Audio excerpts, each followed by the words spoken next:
রব্বির হামহুমা কামা রব্বায়ানি সগীরা।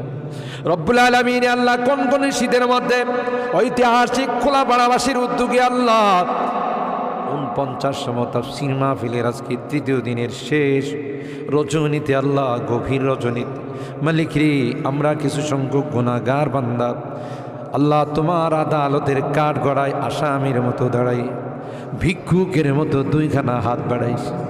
এ মালিক, মেহেরবানি করে আমাদের জিন্দেগির গুনাহগুলো মাফ করে।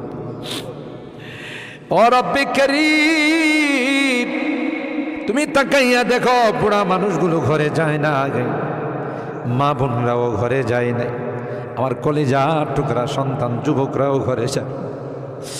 কাঙ্গালের মতো হাত বাড়াইছি। এ মালিক,